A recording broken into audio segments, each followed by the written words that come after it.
What's up, Bears fans? We got some juicy trade rumors to get into in just a few moments. But first, the month of June has been all about likes here at Chat Sports. We're having a competition among all of our channels, and we're doing pretty well here at Bears now. We're third among our team channels behind the Raiders Report, who's almost got 20,000 likes this month. The Cowboys Report with just over 15,000. We're at 12,000 and change. I'd like to close that gap. Can we get to second? Can we overtake the Cowboys Report before the end of the month? I think we can. Hell, we get probably 10, 15,000 people that are going to watch this video. If everybody liked it, we would pass the Raiders Report. I don't think that's going to happen because, I'm not convinced you all are going to like the video, but prove me wrong. Let's get 1,000 likes at least on today's show. And with that being said, we'll go ahead and jump on in.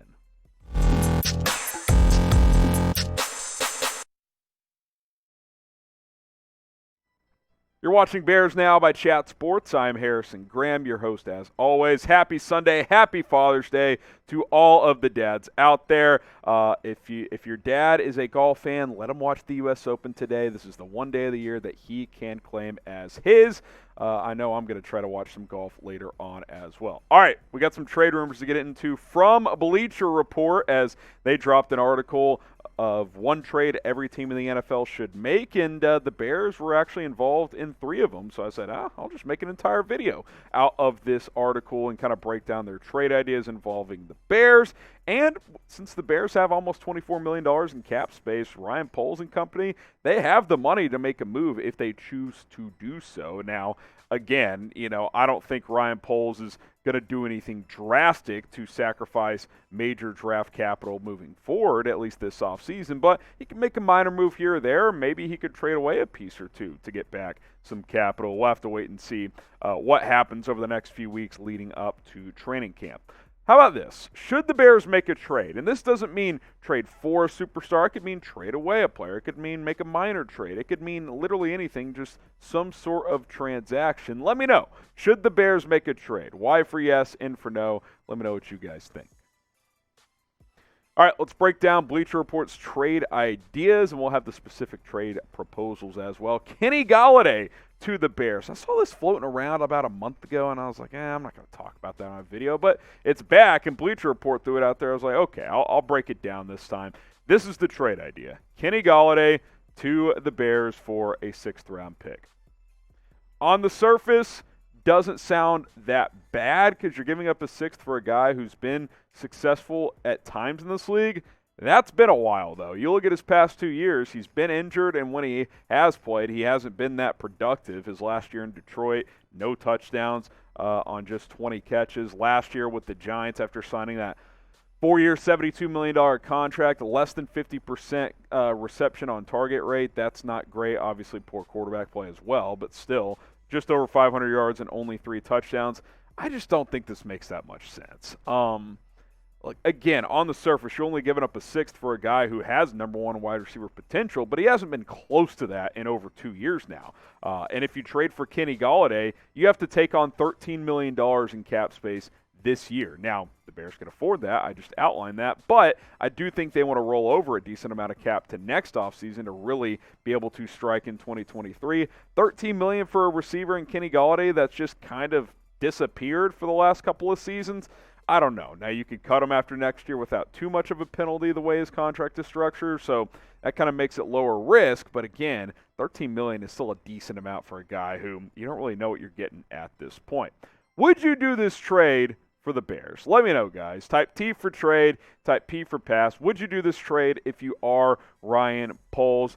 I think I'd have to pass. I liked Kenny Golladay a lot when he was with Detroit, but I just haven't seen it the last couple of years. I think it's a little bit risky for a guy who's been a little bit unproven since 2019. All right, trade number 2 from Bleacher Report. No surprise, a Robert Quinn trade was in this article. To the Cardinals in this one. And on my Robert Quinn trade ideas video, I had Arizona as a potential destination. Maybe Bleacher Report watch, because this might have been the exact trade proposal I put in there. Maybe it was second in Isabella for Robert Quinn, but it was something similar to this. And listen, there's obviously a lot of Quinn trade buzz out there, and that certainly makes a lot of sense as he skipped all of the offseason program. And I got to be honest. I'd consider this trade proposal if Steve Keim, the Cardinals GM, called Ryan Poles, was like, "Hey, I'll give you Isabella and a third for Quinn." I mean, I got to think about that if I'm Ryan Poles, seriously, because this is a guy in Robert Quinn that, yes, he had 18 and a half sacks last year, and in a vacuum, you're saying, "Oh, that should be a first-round pick." Well, the reality is he's very sporadic in terms of production throughout his career. Just 2 years ago, he had 2 sacks. Last year, 18 and a half. What's he going to do next year? He's also 32 with 3 years left on a big contract. If Robert Quinn comes out, if Ryan Poles and the Bears catch wind of that, if like his agent tells him, "Hey, let's get Robert to a contender," then getting a third and a player, that's pretty reasonable. I mean, that's not bad whatsoever for a guy that, as good as he was last year and can still be productive, is still not on a very good contract and isn't exactly getting younger. Sure, would you like to get a second potentially in a trade for him? Yes, but at least you get Andy Isabella as well, speedy receiver who still has a little bit of upside. Make sure you guys subscribe to Chicago Bears Now, because we have off-season videos every single day for free, and I promise you this, if the Bears make a trade for anybody, or if they trade away Robert Quinn or whatever, we'll have a video for it, if not go live, if it's significant enough. This is the time to subscribe, youtube.com/Bears Now. Don't miss any of our Chicago Bears coverage for free here on YouTube. Also on Rumble, because we publish over there as well. If you've already subbed on YouTube and you're like, "Yeah, I'm looking for another way to support," give us a follow over there, rumble.com/Bears Now. That's rumble.com/Bears Now. All right, one more trade idea from Bleacher Report to break down. Bud Dupree to the Bears. That's not a name I expected to see. Now, this trade idea was more specific for the Titans, but they sent him to the Bears in this proposal. An interesting proposal here. Bud Dupree and a second to Chicago for just a fifth. Now, this one's intriguing because for a couple reasons. One, Bud Dupree before last year had been a pretty solid pass rusher, pretty solid player. Now, he signed that 5-year, $82.5 million contract last offseason with Tennessee, and quite frankly did not live up to the billing whatsoever. He wasn't very good. 3 sacks a year ago, only 8 quarterback hits. That's not what you paid for, but you could say the same thing about Robert Quinn, who got that 5-year, $70 million deal from the Bears. His first year, he was bad, and then last year, he was great. Maybe Dupree could bounce back after being a complete non-factor in 2021. So you've got that aspect of it, and you're like, man, do you want to take on that contract for someone who wasn't that good last year? Well, if you get a second-round pick out of it as well to take on that contract from Tennessee, that's something Poles would be interested in. He believes in building through the draft. He wants to get more draft capital. And worst case scenario, you take on this bad contract this year because you can absorb it. Let's say Dupree doesn't deliver. He's not a very good player. You can cut him at any point after this season for only $3.2 million in dead cap money. That's pretty good. You get a second and a player who still has some upside, some potential, even if it's just going to be a one-year deal if you want to cut his salary next year. To get a second-round pick in return as well, sure, you're sending out a fifth, but, like, that's pretty decent if you're our Chicago. Not a good contract, I will concede that, but this even makes more sense if, say, you trade Robert Quinn. Bring on Dupree, get the second as well. He helps your pass rush this year. Then if you want to cut him next year, no big deal. Then you got the second-round pick out of it. I think that makes a good amount of sense if you are Chicago. I don't know if it makes sense for Tennessee, but hey, who knows? Maybe they want to dump his contract. Who would win this trade if it were to go down? Type CHI for the Chicago Bears. Type TEN for the Tennessee Titans. I kind of like this one for Chicago, especially if you were to move Robert Quinn. I think in that scenario, it could make even more sense.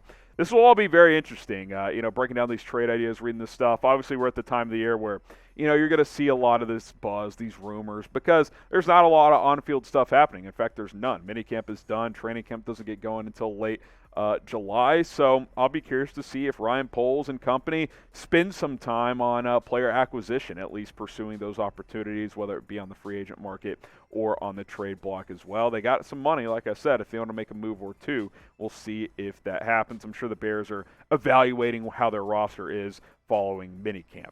Okay, like I said, if any major moves happen, we will have you covered here on YouTube. Please subscribe if you haven't. It's free, youtube.com/Bears Now. More Chicago Bears news and rumors videos to come moving forward. We'll have a video on the channel tomorrow as well. I'm Harrison Graham. We'll see you soon here on Bears Now.